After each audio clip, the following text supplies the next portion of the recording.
Welcome to the Talkin VAWLS Network. My name is Boogie Bentley. Today is the last day to officially enter the transfer portal, but you guys, you got to remember the deal with Mike Matthews. They have to file the paperwork so it's possible that a guy enters the portal, but it doesn't become public knowledge until Monday. That said, yesterday made a video talking about starting safety Jacoby Thomas entering the transfer portal. Quick update from VolQuest this morning.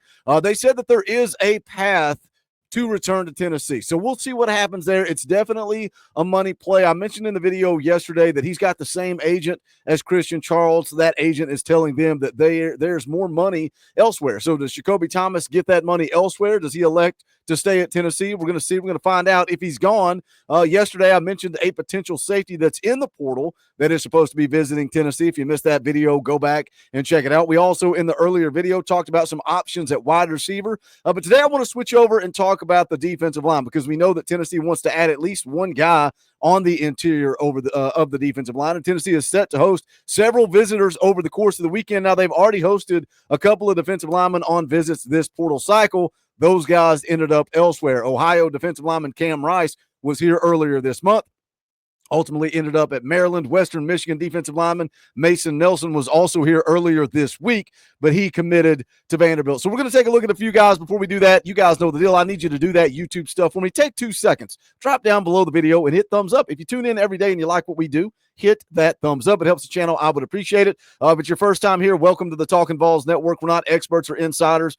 We don't pretend to be that. We don't pretend to be journalists or reporters. We don't break news. We are exactly what you guys are.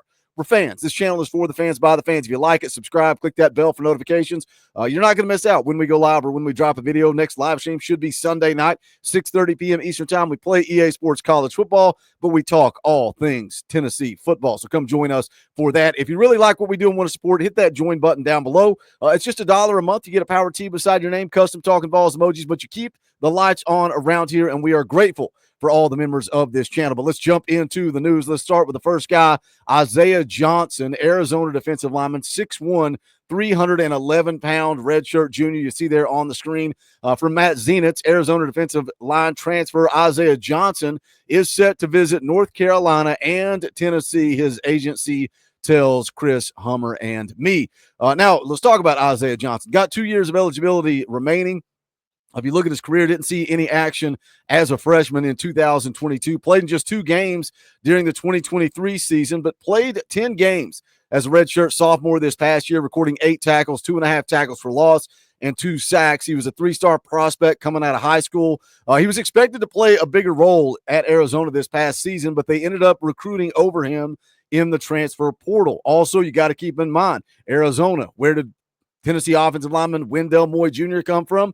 Arizona. Is there a relationship there? Does that kind of help Tennessee? He arrived on campus last night, should be here throughout the rest of today for his visit at Tennessee, but that's the first of 3, Isaiah Johnson, Arizona defensive lineman. Let's jump over and let's talk about another guy that is scheduled to visit Tennessee. That is Indiana transfer defensive lineman Marcus Burus Jr. This comes from Max Olson, is planning to visit Tennessee on Friday, per his agent. Burris started 11 games over its 2 seasons with the Hoosiers. He's also set to visit Connecticut next week. Now, we talk about Marcus Burris Jr., 6'5", 286-pound redshirt senior.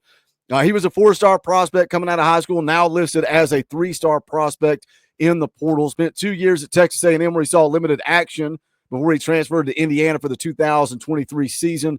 In 2 years at Indiana, he's played in 25 games, got 11 starts, recorded 34 tackles, 4.5 TFLs, and 2 sacks. He does have 1 year of eligibility remaining. This is from Pete Nakos over at On3.com. Says Tennessee is scheduled to bring Indiana transfer defensive lineman Marcus Burris Jr. from Friday to Saturday. His agent tells On3. He's also lining up a trip to UConn. Now, we go through the first couple of guys here, and we look at the star power, right? The 3-star 3-star prospects. And now you kind of look at the visits too, right? Connecticut, lining up a trip to Connecticut. You look at Isaiah Johnson from Arizona. You even go back to the guys that I talked about that Tennessee missed on. You talk about Ohio defensive lineman Cam Rice. He ends up at Maryland. Western Michigan defensive lineman Mason Nelson ends up at Vanderbilt. I don't think we're going to hit a home run as we seek a defensive lineman in the portal. It's kind of slim pickings. And, it's something that we've talked about before. That's why when we look at the quarterback position,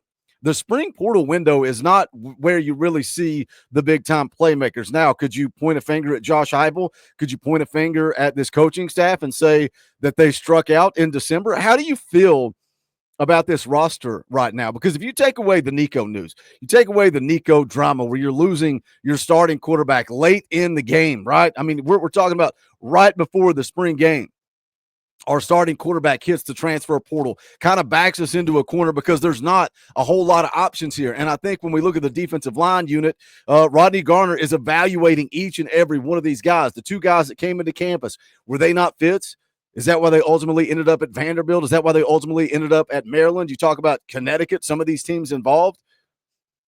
Rodney Garner is evaluating all of these guys and wants to take the best guy available. However, I still think this roster is pretty set for 2025. Of course, we got a huge task in front of us now going into the fall with the quarterback competition. Joey Aguilar finishing up classes at UCLA. According to VolQuest, he's also taking online classes at App State. He wants to get his degree from App State, so won't be able to transfer here till sometime throughout the course of the summer.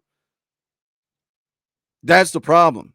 But as I look at these defensive linemen, I trust Rodney Garner to evaluate all of these guys and add that depth piece that he needs. But there's no star power out there in the portal available. Let's go take a look at one more guy here available for Tennessee. Not a whole lot out there on Josh Shell, but he does have it on his Twitter. I've officially entered the NCAA portal, 6'5", 275-pound defensive end. 2 years of eligibility remaining, played at Grand Valley State University. I'm going to roll the tape. I'm going to let you guys take a look at the tape, and you can tell me your thoughts. You can break down the film. You can give me your opinions on what you see. This is directly from 247 Sports regarding Josh Shell. Again, 2 years of eligibility, 6'5", 285. Says the Division II transfer told 247 Sports national recruiting analyst Alan Treyu he will visit UCF this week and see Tennessee over the weekend.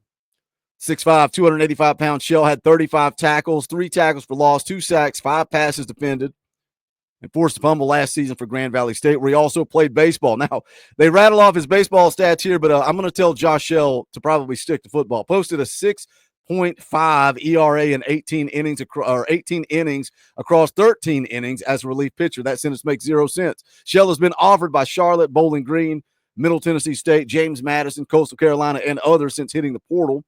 Former 2-star high school recruit out of Mount Pleasant High School in Michigan. Now, according to Pete Nakos, he's going to visit Tennessee, but also scheduled to visit Purdue as well. But again, the highlights are on the screen. You guys can take a look at them. Let me know your thoughts. But I think what we are seeing here is Rodney Garner is going to evaluate these guys. He's going to bring Isaiah Johnson in. They're going to talk ball. He's going to bring Marcus Burus Jr. in. They're going to talk ball. He's going to bring Josh Shell in. They're going to talk ball. They're going to see if they are a fit in this Tennessee defense. And if they are, who better to trust than Rodney Garner when it comes to evaluating talent? I think his track record speaks for itself. But Tennessee looking to add a wide receiver. They are looking to add somebody on that defensive line. A lot of visitors coming in town over the course of the weekend. We will try to keep you guys up to date. If anybody commits, we'll jump on and talk about it. Maybe do a live stream. You guys want a transfer portal live stream? Maybe we'll do that sometime next week as well. But what are your thoughts? Jump in the comment section. How do you feel like this spring cycle window went? Do you think this was a failure for this coaching staff? Of course,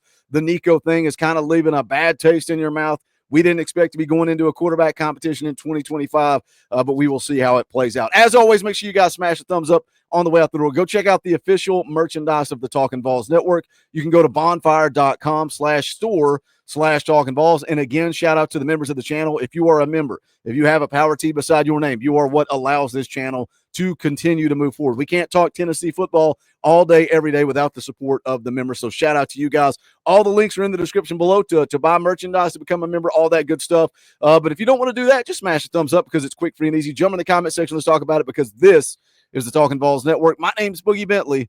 Go Big Orange.